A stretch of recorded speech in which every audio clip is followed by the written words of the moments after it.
How T-Mobile went from worst to first. Why am I making this video in the first place? Well, it's because contractors, I think that there is a massive lesson in this that most of you guys could benefit from at least one, learning, and two, I guess applying in your businesses. And so if you don't know who I am, my name is Lev Parsegian. I run Cosmosify, a consulting agency that basically helps general contractors, remodel contractors, custom home builders, design build firms, bring order to their business by installing processes and systems that actually work. And actually, funny enough, it's good that we're talking about T-Mobile because, as you guys can see from the article, this is a company that was able to turn itself around in a relatively quick period of time.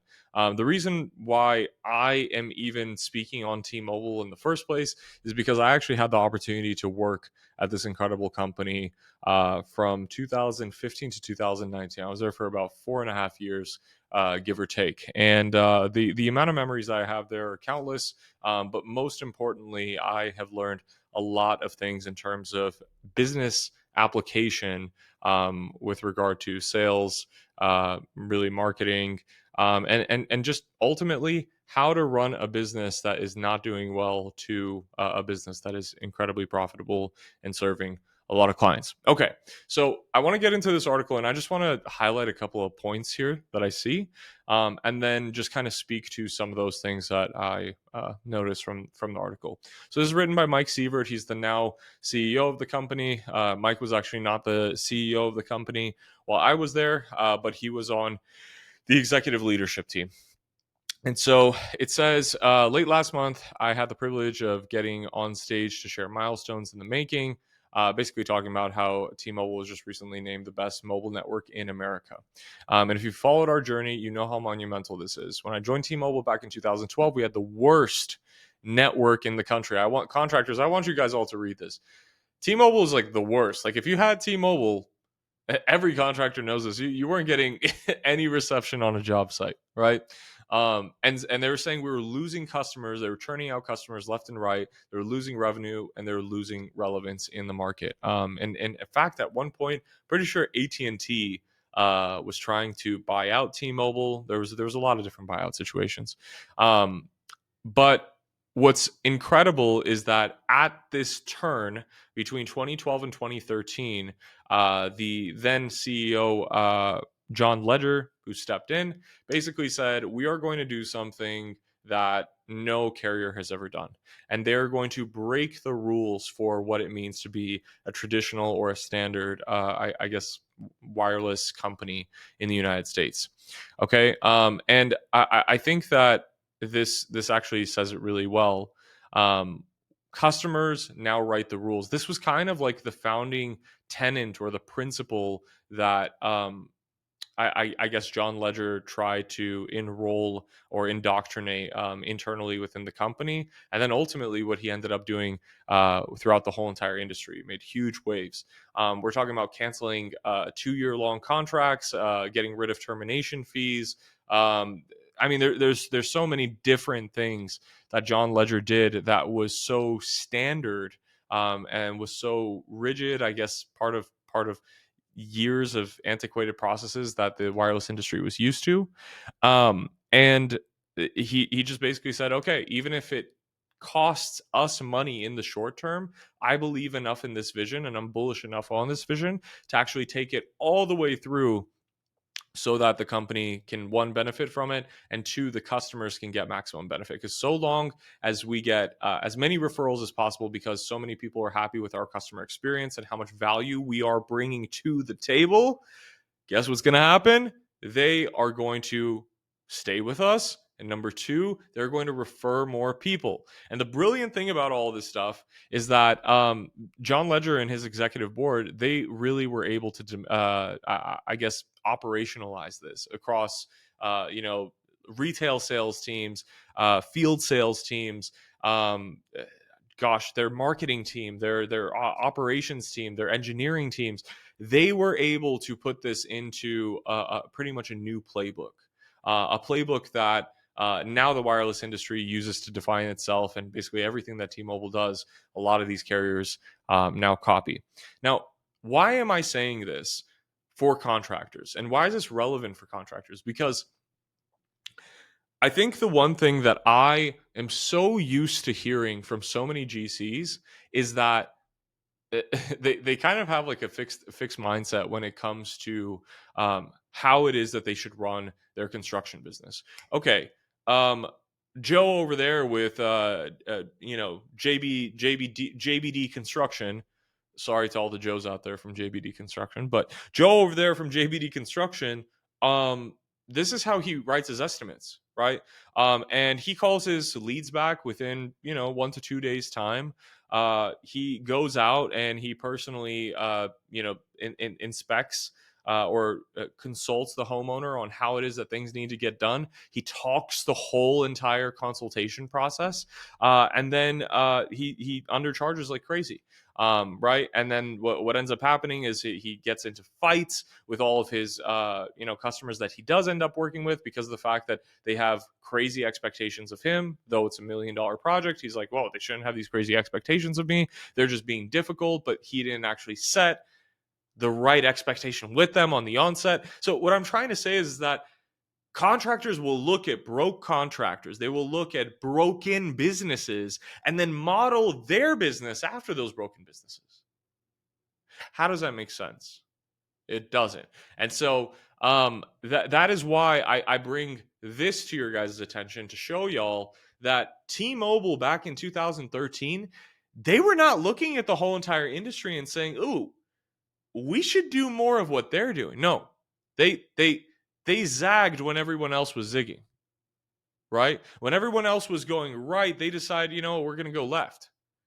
They said, okay, this is going to cost us some money in the short term, but we have a vision that we have engineered, modeled it based off of successful companies that have already taken these steps to turn their businesses around. And we are going to do something similar and rewrite a completely new playbook for this industry. Contractors, my question now to you is why can't you do that? Why can't you do that? You're too small?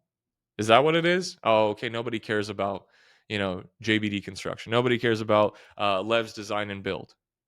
Nobody cares about your company, right? We're just doing $2, $3, $4, $5 million a year.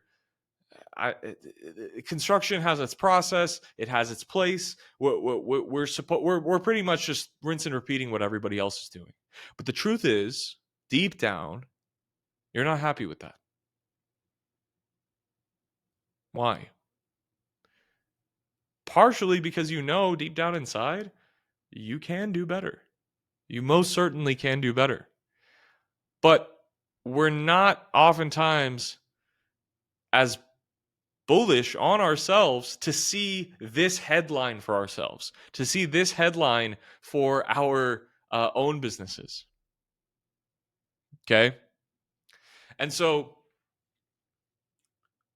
contractors, what I want to invite you to, the perspective I want to invite you to, is that you don't have to run a company the exact same way that you see everybody else in your local market doing it.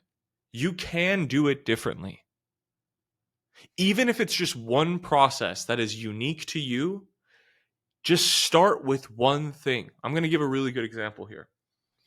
So the uncarrier moves is kind of when we were working at T-Mobile, that was like a really big thing. I think it was, gosh, I don't remember if it was every quarter they rolled. I think every quarter they rolled out like one big initiative, one big move, one big thing that they were changing about basically the T-Mobile service or the product that they were offering. But that's my point. They changed one thing at a time. They didn't say, oh, okay, I am going to completely demolish my whole entire business. I am going to get rid of all my customers. I'm going to, just focus only on one thing and say no to everything. Look, you can eventually get there, but you got to start somewhere. And so start in the places where impact and the risk level, the impact is high enough, but the risk is low enough. Okay, so an example of that could be, okay, right now at the end of every project, put together an exit project survey. Put together a survey that you fill out alongside your homeowner after you've completed a remodel or completed a ground up construction project, and just say, hey, I always want to make sure that we continue to make this experience, building homes, remodeling homes for people just like you, better. The best way for me to do that is by actually sitting down, getting to know you, and not just getting to know you as a person, but getting to know your experience that you had with me over the life of this project. Okay, and so that's my invitation: is implement things like this. Ask them questions like, during the rough-in phase, I guess, what was your hesitation level, or what was your doubt level? What could have been better? What are some things that, looking back in hindsight, we could have better communicated?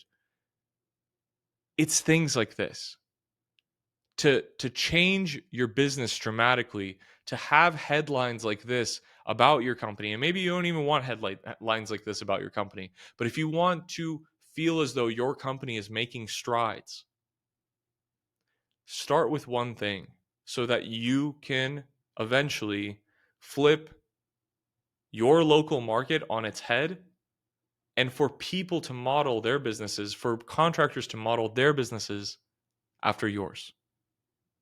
Okay? Shout out to Mike Seaver. Shout out to the squad, to the team at T-Mobile. I know it sounds like I'm getting paid by them. I'm not. I'm just I'm enamored. Maybe that's the right word, but I'm enamored by the impact, the profound impact that they've made on the wireless industry, and I continue to apply and use these lessons every single day when we create new processes and install new processes for remodel contractors and custom home builders all across the United States.